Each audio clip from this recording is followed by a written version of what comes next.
மீட்பராம் ஆண்டவர் இயேசுவின் அற்புத நாமத்தில் அன்பானவர்களே, உங்களை வாழ்த்துகிறோம்.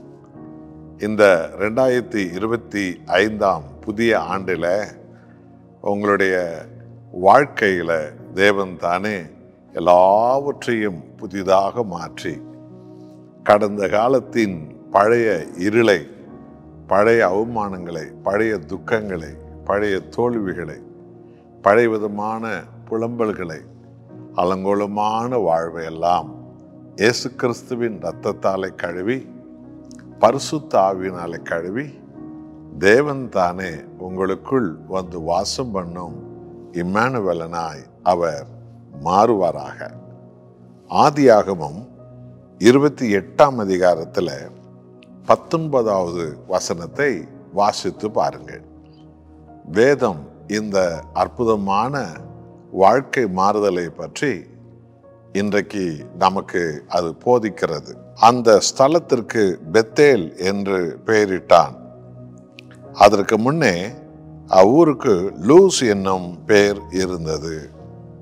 அன்பானவர்களே, யாக்கோபுக்கு தேவனாகிய கடவுள் பரலோக வானத்தை திறந்து அற்புதமான ஒரு தரிசனத்தில் யாக்கோபோடு கூட கர்த்தர் பேசினார்.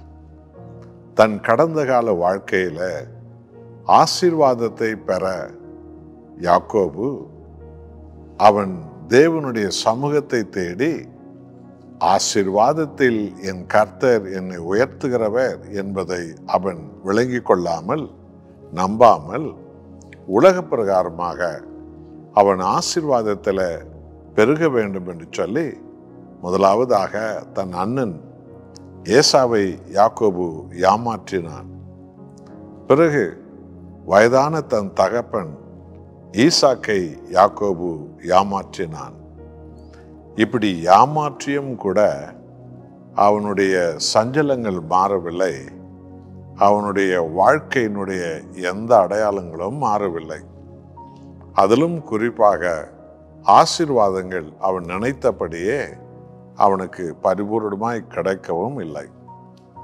ஆகவே தான் வாழ்ந்த ஊரை விட்டு தன் தாய் மாமன் வாசம் பண்ணும் சீரியா தேசத்திற்கு இதோ யாக்கோபு ஓடி போகும்போது அவனுடைய உறக்கத்தில் தேவனாகிய கர்த்தர் அவனுக்கு தரிசனமாகி, நான் ஆபிரகாமின் தேவன், ஈசாக்கின் தேவன், உன்னுடைய தேவன் என்று சொல்லி, கர்த்தர் என் வார்த்தையின்படி நீ நடந்தால் நீ படுத்திருக்கும் இந்த பூமி முழுவதையும் உனக்கும் சந்ததிக்கும் என்றென்றைக்கு நான் தருவேன் என்று சொல்லி யாக்கோபுக்கு தானே ஆசீர்வாதத்தை துவக்கிறவரும், ஆசீர்வாதத்தில் உயர்த்துகிறவரும், ஆசீர்வாதத்தில் மேன்மைப்படுத்துகிற தேவன், எல்லாவற்றையும் கொடுக்கிற தேவன் என்பதை காட்டினார்.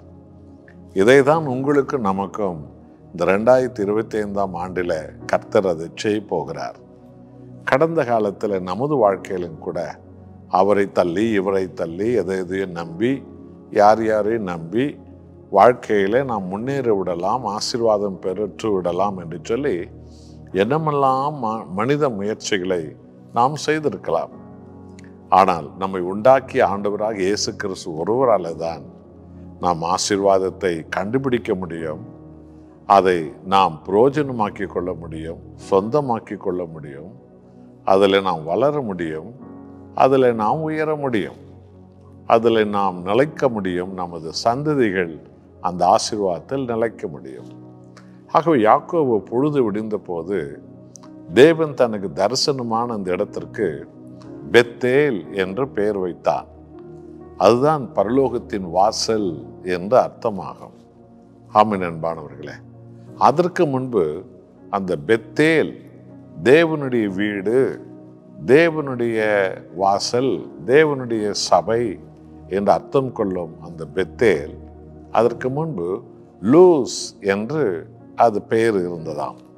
இதுதான் கடந்த கால வாழ்க்கையில் உங்களில் அநேக பேரை நீ லூஸை போல பேசுகிற, லூஸு மாதிரி இருக்கிற, லூஸு மாதிரி நினைக்கிற, லூஸு மாதிரி திட்டம் போடுற என்று உன்னை எதற்கெடுத்தாலும் லூஸ் லூஸ் என்று எல்லாரும் சொன்னார்கள். ஆனால் ஆண்டவராக இயேசு கிறிஸ்து இம்மானுவேலன் உங்கள் வாழ்க்கையில வரும்போது எல்லாரும் அன்போம் லூசாய் இருந்த உங்களை நம்மை தேவன் பெத்தேலாக மாற்றுகிறார். அவர் வாசம் என்னும் ஆலயமாக மாற்றுகிறார். பரலோக வாசலின் பிள்ளைகளாக நம்மை மாற்றுகிறார். ஆசீர்வாதத்தின் ஜனங்களாக நம்மை மாற்றுகிறார். மிகவும் கனத்துக்குரிய ஜனங்களாக நம்மை மாற்றுகிறார். என் அன்பானவர்களே, கடந்த காலத்தில் வேலை செய்கிற இடத்திலும் குடும்பத்திலும் பழகிற இடத்திலும் நண்பர்கள் மத்தியிலும் நீ ஒரு லூஸ் மாதிரி என்று எல்லாரும் உங்களை பரியாசம் பண்ணியிருக்கலாம். ஆம், உங்களைத்தான் கர்த்தர் பெத்தேலாக 2025 ஆண்டில் மாற்றி அமைக்கிறார். ஆண்டவராக இயேசுவின் முகத்தை இரவும் பகலும் தேடுவோம். அவருடைய சத்தியத்தின்படி அனுதினமும் நடப்போம். எந்த சூழ்நிலையிலும் தேவனுடைய சமூகத்தை ஜெபத்தினால் ஏறெடுப்போம். ஆண்டவரை பற்றி கொள்வோம். நமது வாழ்க்கையை பெத்தேலாக இந்த வருஷத்தில் தேவன் மாற்றி மகிமைப்பட வல்லவராய் இருக்கிறார். ஒப்பு கொடுப்போமா? ஜெபிப்போமா? அன்பின் நேசரே, ஒரு காலத்தில் லூசாக இருந்த எங்களெல்லாம் வாழ்க்கையில லூசாக இருந்தோம். வார்த்தையில, நடத்தையில, செயலில் எல்லாவற்றிலும் லூசாய்த்தான் இருந்து விட்டார்கள். எதிலுமே உறுதியாகவும் இல்லை. என்னோடு ஜெபிக்கிற பிள்ளைகள் வாழ்க்கை அப்படித்தான் இருந்திருக்கலாம். அப்படிப்பட்டவர்கள் வாழ்க்கையைத்தான் தேடி வந்த இயேசுசாமி, இம்மானுவேலனே, உம்முடைய பரிசுத்த இரத்தத்தை ஊற்றி, உமது ஆவியானவரை ஊற்றி எங்களை பெத்தேலாக மாற்றுகிறேன். தேவனுடைய சபையாக, தேவனுடைய சபையின் ஆண்டவரே கனத்துக்குரிய ஜனங்களாக, ஆண்டவரை மிகவும் மரியாதைக்குரிய பாத்திரங்களாக எங்கள் எல்லாரையும் இயேசுவை நீர் மாற்றுகிறீர். இம்மானுவேலனே, அதற்காகவே எங்களை தேடி வந்தீர்.